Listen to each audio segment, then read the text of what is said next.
राजस्थान के भीलवाड़ा जिले के एक पुराने मोहल्ले में एक अकेले बुजुर्ग रहते थे। हरिदास जी। उम्र 70 के पार थी, लेकिन चेहरे की झुर्रियां में अनुभव के साथ साथ एक अधूरी सी उम्मीद भी साफ नजर आती थी।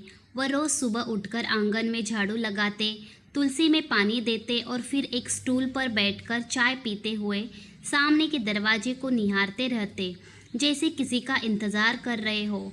हर साल रक्षाबंधन आता, मोहल्ले के घरों में चहल पहल होती। लड़कियां सज धज कर भाइयों को राखी बांधती, मिठाइयाँ बनती, हंसी ठिठोली होती। लेकिन हरिदास जी का घर सूना पड़ा रहता। कोई आवाज़ नहीं, कोई आहट नहीं। पड़ोस की महिलाएं कहती, बेचारे हरिदास जी, अगर एक बहन होती तो ये दिन भी उनके लिए कुछ मायने रखता। पर कोई नहीं जानता था कि हरिदास जी की भी एक बहन थी, गंगा देवी। उन दोनों का बचपन बहुत ही खूबसूरत था। मिट्टी के घर में कच्चे आंगन में वो दोनों आम की गुठली से खेला करते। जब गंगा पहली बार राखी बांधना सीखी थी, तब उसने माँ की चुनरी फाड़कर एक धागा निकाला था और उसे हरिदास की कलाई पर बांधा था। उस राखी में कसीदा नहीं था, लेकिन भाई बहन का सच्चा प्रेम गुंथा हुआ था। हरिदास उस समय 8वीं कक्षा में पढ़ते थे और गंगा छठी में। दोनों की पढ़ाई चलती रही।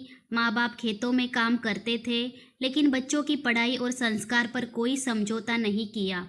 गंगा बहुत भावुक थी और हरिदास थोड़ा चुपचाप रहने वाला।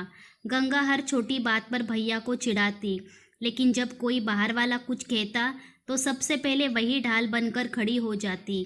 एक बार की बात है, हरिदास ने गंगा से कहा, तू कभी दूर जाएगी तो मैं कैसे रहूँगा।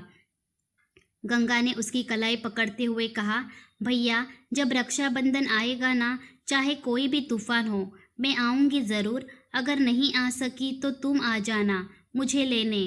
वक्त गुजरा। गंगा देवी की शादी पास के ही एक गांव में एक साधारण परिवार में कर दी गई। वहाँ की परिस्थितियाँ बहुत सामान्य थी। पति की आय सीमित थी और सास ससुर बीमार। गंगा अपने घर में व्यस्त होती चली गई। 2-3 साल तक वह राखी पर आती रही, फिर धीरे धीरे दूरी बढ़ती गई।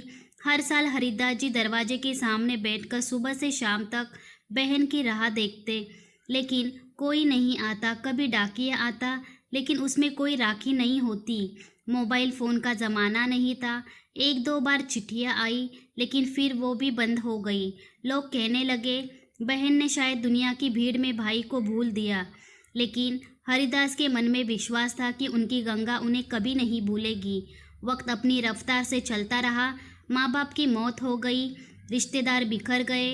हरिदास जी ने शादी नहीं की। उन्होंने हमेशा कहा, मेरे लिए मेरी बहन ही सब कुछ है, और अब वो नहीं है तो कोई और रिश्ता क्यों जोड़ूं।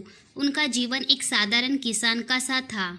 सुबह खेत जाना, दोपहर में मंदिर जाना और शाम को दरवाजे पर बैठकर गंगा देवी की याद में खो जाना। एक दिन डाकघर के पुराने कर्मचारी रामू काका हरिदास जी के पास आए। वह बोले, हरिदास भाई, एक बात बताओ। गंगा देवी हर साल डाक से राखी भेजती थी, लेकिन डाक की लापरवाही से कई बार राखियाँ पहुँची ही नहीं, और 3 साल से उसकी तबीयत बहुत खराब है। शायद इस बार तो वो कुछ भी न भेज पाए। हरिदास जी जैसे पत्थर के बन गए। उनकी आंखों में वर्षा का जमा हुआ पानी एक ही पल में बह निकला। उन्होंने उसी रात तय किया, अब और नहीं, मैं खुद जाऊंगा गंगा के पास। अब और इंतज़ार नहीं।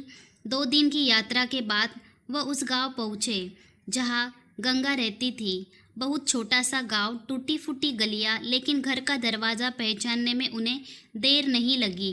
दरवाजे के सामने खटिया पर एक बूढ़ी महिला लेटी थी। सांसें धीमी, लेकिन आंखों में अब भी वही चमक थी।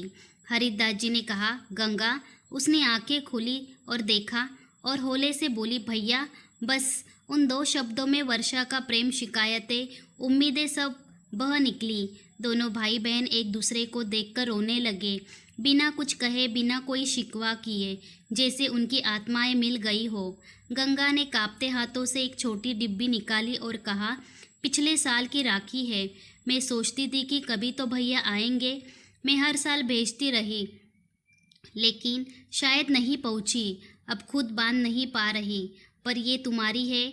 हरिदास जी ने बड़े आदर से उस राखी को अपनी कलाई पर बांधा और कहा, अब कोई साल ऐसा नहीं जाएगा जब मैं तुझसे मिलने बिना रक्षाबंधन मनाऊं। गंगा देवी की बेटी ने भी वह दृश्य देखा और भावुक हो गई। उसने कहा, मामा जी, आप हमारे लिए भी मामा जैसे नहीं, पापा जैसे हो। क्या हम भी राखी बांध सकते हैं? हरिदास जी मुस्कुरा दिए। वर्षों से बंद पड़ा आंगन जैसे फिर से खिल उठा था। उस साल रक्षाबंधन हरिदास जी के घर खूब धूमधाम से मनाया। न सिर्फ गंगा देवी आई, बल्कि उनकी बेटी और गांव की अन्य लड़कियां भी। हरिदास जी की कलाई पर सिर्फ एक नहीं, कई राखियां थीं और उनके जीवन में फिर से रंग भर गया था। हरिदास जी अब हर साल गांव जाकर बहन को लाते और पूरे मोहल्ले में रक्षाबंधन का आयोजन करते। वो कहते, एक राखी की कीमत वही जानता है जिसने उसे वर्षों तक केवल इंतज़ार में जिया हो। ये कहानी हमें सिखाती है कि रिश्ता केवल खून का नहीं होता, वो भावना और वचनों का होता है। रक्षाबंधन केवल एक धागा नहीं, एक जीवन भर का वादा होता है, साथ निभाने का, याद रखने का, लौट आने का। हरिदास और गंगा देवी की कहानी इस बात का प्रतीक है कि अगर दिल में सच्चाई हो तो सालों की दूरी भी उस राखी के धागे के आगे टूट जाती है। दोस्तों, उम्मीद करती हूँ कि आपको हमारी कहानी पसंद आई होगी। कहानी पसंद आई है तो वीडियो को लाइक करें, चैनल पर नए हैं तो चैनल को सब्सक्राइब करें और हाँ, नोटिफिकेशन बेल आइकन को ज़रूर दबाइए ताकि अगली अपडेट सबसे पहले आपको मिले। तब तक के लिए धन्यवाद।